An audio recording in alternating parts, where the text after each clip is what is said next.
chercheur sur la prévention de l'obésité. Ce que j'aimerais regarder un peu avec vous aujourd'hui, c'est ce serait quoi les conditions qui pourraient faciliter la collaboration entre la recherche et l'intervention.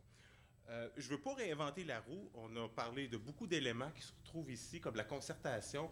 Puis on sait aussi que la recherche n'a pas toujours beaucoup d'influence sur la prise de décision sur les élus. Peut-être pas tous, il y en a qui sont corrects.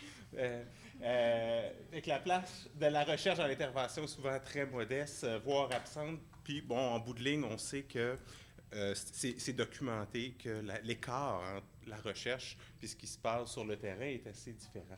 La seule chose que je voulais faire, finalement, ça serait partager des petites astuces inspirées d'un projet sur l'accessibilité alimentaire en milieu rural.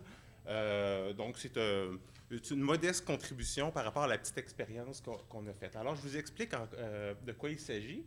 Le contexte, c'est moi, ça part de mes besoins de chercheur. En aménagement du territoire, dans notre programme de formation, on fait ce qu'on appelle l'essai laboratoire. À chaque année, on envoie un petit groupe d'étudiants sur le terrain pour développer un petit projet de recherche. Mes intérêts étant en santé publique, on a essayé de trouver quelque chose en santé publique. Puis comme jeune chercheur, les productions scientifiques, c'est intéressant pour moi. Là. Si on est capable d'intégrer ça dans notre projet, moi, ça me donne beaucoup de motivation. Alors, on est allé explorer un petit peu qu'est-ce qu'il y avait en Chaudière-Appalaches, qui était notre terrain d'études cette année. Puis on a vu, un peu par hasard, on est tombé sur un besoin qu'avait la direction de santé publique au niveau de l'insécurité alimentaire. Puis ils voulaient d'abord décrire le paysage alimentaire puis identifier les déserts alimentaires. Puis l'information qu'il y avait concordait pas trop avec leur réalité parce que c'est essentiellement rural comme environnement. Donc, il y avait un besoin de développement méthodologique qui était nécessaire ici. Alors, qu'est-ce qu'on a fait? Bien, on a simplement agencé nos besoins, puis on a développé une méthodologie adaptée aux besoins du milieu pour identifier les déserts alimentaires. Je vous décris rapidement qu'est-ce qu'on a réalisé. En milieu rural, souvent, les paramètres qu'on prend pour identifier les déserts alimentaires, c'est les territoires défavorisés, puis les distances qui sont trop grandes à parcourir pour atteindre les sources alimentaires. Nous, ce qu'on a fait, c'est qu'on est allé voir dans chacun des commerces qu'il y avait dans 2 des MRC, selon 4 dimensions qui ont été inspirées des travaux de Mme Bertrand, ainsi que de la définition de l'insécurité alimentaire au niveau de l'abondance, la diversité, le prix, la fraîcheur. Puis, ce qu'on a fait, c'est qu'on a cartographié ici, ça fonctionne dessus. Je ne sais pas si vous voyez. En bleu, vous avez chacun des commerces dans les 2 MRC, puis les points se trouvent en fait à être l'ensemble de tous les lieux de résidence. Puis on a calculé la distance pour chacune des résidences au point de commerce le plus proche. Puis lorsqu'on regarde, a priori, il n'y aurait pas de résidence qui serait trop loin, selon les paramètres qu'on voit souvent dans la littérature en milieu rural, le 16 km. Mais lorsqu'on intègre, on est un peu plus restrictif, puis on cherche des commerces qui ont une diversité d'alimentation à prix raisonnable, avec une bonne fraîcheur. On retrouve une carte qui ressemble plus à celle-ci, puis on peut identifier des endroits où ce que là, c'est vraiment plus difficile, parce que c'est pas seulement la présence d'un commerce, mais vraiment qu'est-ce qu'il y a à l'intérieur qui est important de considérer. Puis lorsqu'on rajoute la notion de défavorisation sous ça, bien là, on peut identifier où seraient possiblement les déserts alimentaires. Ça, c'est assez intéressant. On est allé présenter ça à la table de concertation intersectorielle, puis ils m'ont dit, Monsieur Lebel, c'est merveilleux, on le sait déjà. Mais pourquoi pourquoi c'est merveilleux, puis pourquoi il était content de se faire dire quelque chose qu'il savait déjà? Il ne l'avait jamais mesuré.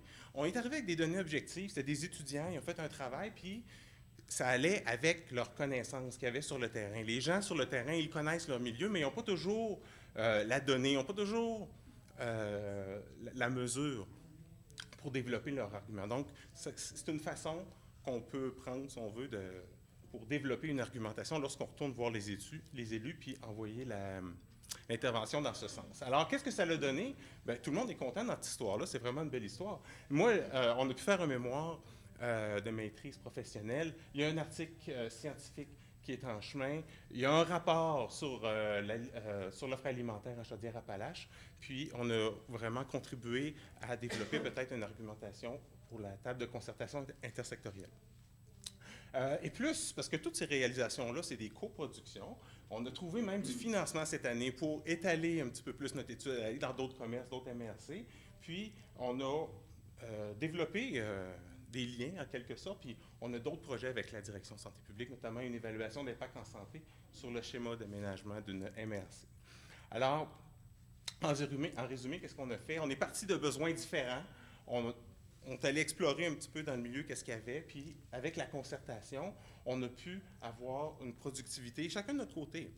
L'article scientifique n'intéressait pas nécessairement mes collaborateurs, mais ils ont quand même contribué à pouvoir le développer, et plus, comme j'ai pu montrer. Alors, rien de nouveau sous le soleil.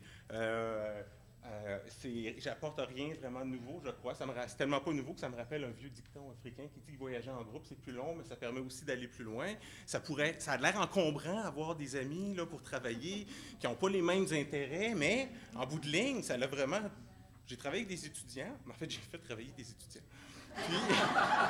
Puis ça l'a donné quelque chose d'agréable, premièrement, mais aussi une belle productivité. Alors, les astuces qu'on pourrait retenir de ça, c'est la première chose, c'est que les besoins différents ne sont pas incompatibles à une bonne complicité. Hein? Ceux que ça fait longtemps sont en couple, ils savent ça, là. Mais c'est vrai aussi en recherche. Hein? Les besoins de l'un peuvent favoriser la productivité de l'autre. Et faites attention aux besoins des autres acteurs dans votre milieu. Puis, ce que je pourrais dire comme mot de la fin, allez explorer votre milieu. Hein? Saisissez les occasions et offrez votre expertise. Je parle aux chercheurs, mais aussi aux acteurs locaux là, qui travaillent dans les milieux.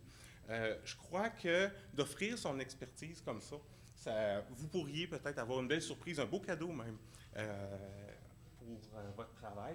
Je pense que ce serait une belle façon justement d'orienter l'action.